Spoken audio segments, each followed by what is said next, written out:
Thursday, November 14th, was a good day at Aqueduct, and a very important lesson why it pays to uh, pay attention to the lead up to the race, mm, uh, both for watching the horses in the paddock and the post parade can certainly give you some clues and at times um, make you stay away from um, a horse that's really acting up or washed out before the race. Um, and in today's case, uh, 7 with with the odds, um, my top pick in race 7 was Marco T, who was going off at 5-1, which is certainly a fair price. It's really what I was expecting. What I wasn't expecting was my second choice, Lisa's Vision, to be going off at better than 10-1 when I figured she would probably probably be around 6 or 7-1. So um, paying attention, it was good value, and I chose to split up my $7 wager, put $3 to win on Marco T and 4 to win on Lisa's Vision, which turned out to be the absolute right play when Lisa's Vision won rather easily and paid 25.40 for a $2 win bet. So that has catapulted my record into profit territory. Of course, it would have been nice to have all $7, but hey, I think really the lesson here is there's nothing wrong with playing two horses in the same race to win, especially if they're both good prices. If Marco T had won and I had $3 to win on him, I mean on her at 5.5-1, I still would have made a $12 profit, which isn't so hard to take. It's really about cashing tickets. The more frequently cash tickets, the better off we are. So going forward, uh, I would say uh, you can certainly wager on either of my top two choices, or maybe even occasionally you might take a shot with my third choice. There are times when I do that, not very often, but every once in a great while, depending on what I'm seeing before the race. So in a previous video, I said my most common wager is playing my top two selections in daily doubles, and I don't play every daily double. Uh, I look at the potential payouts.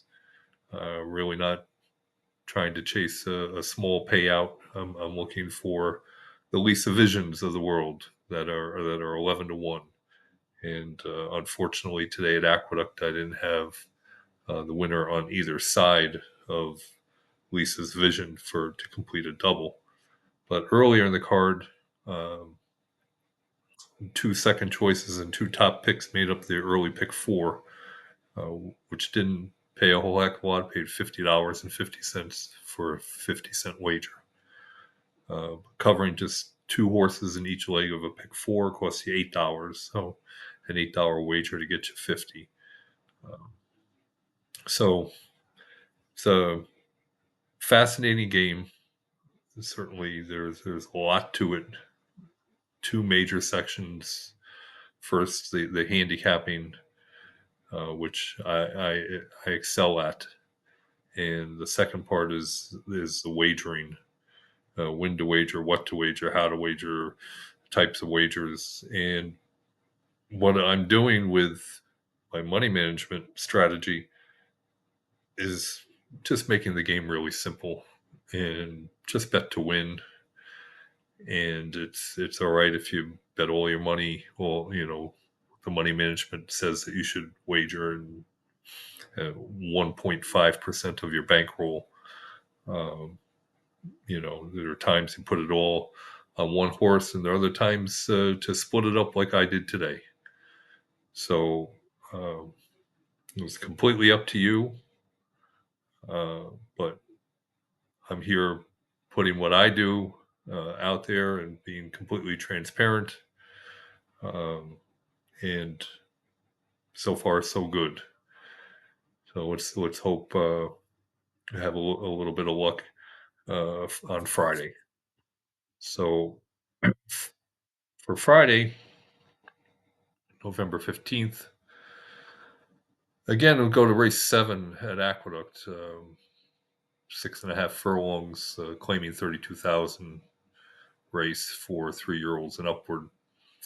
And I'm going with my top choice of number 1, Chief Ron, who has started 10 times this year and hit the board all 10, winning 4 times, 3 times second, 3 times third, all down in the middle Atlantic, Delaware and Laurel.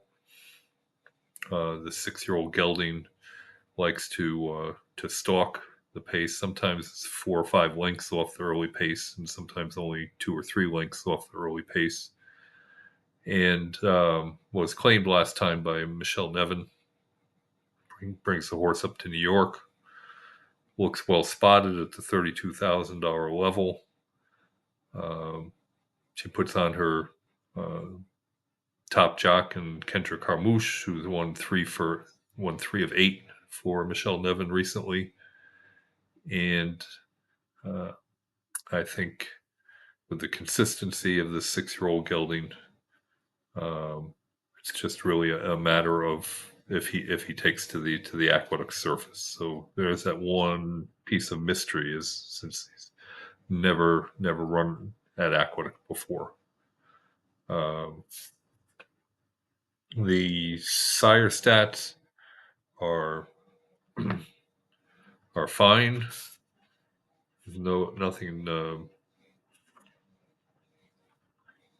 Nothing greatly positive, nothing greatly negative. All kind of middle of the road for both the sire report and also the broodmare sire report.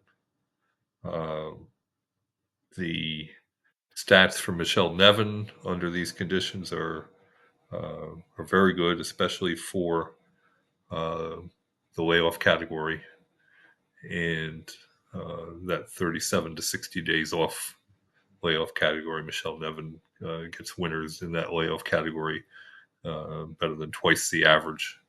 So that's certainly a positive sign. For my other selections in the race, I will go with number 8 as my second choice, Secret Rules, the morning line 5-1, and was claimed last time by Rudy Rodriguez. And he puts up Joel Rosario on the horse. Rodriguez horse last time for the 32,000, puts it right back in the same level.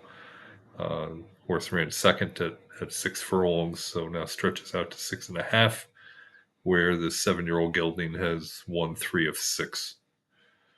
So certainly a solid contender, and might get a decent price for both of my top 2 picks. Could probably be around the 4-1 level. And for just a third choice, in case one of my top 2 scratches, I would go with number 7, Commerce Comet, who another one that was claimed last time out, and this time by Richard Dutro Jr., who does very well first off the claim, and claimed for 32,000, but right back for 32,000. The horse, 4-year-old gelding, rallied to finish 4th at 6 furlongs last time. Obviously didn't break well because this gelding is usually closer to the early lead than he was in the last race. So look for Commerce Comet to be a little closer to the early pace tomorrow. Um, like I said, would be my third choice, and it's also morning line 9 to 2. So really, all three of my picks are kind of in the same area for morning line odds.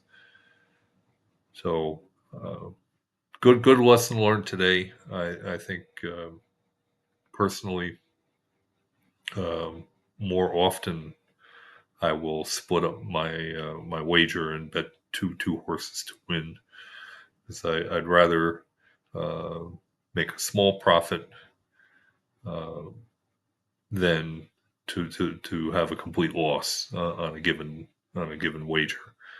So so we'll see how that pans out in the future. So we will see you again tomorrow.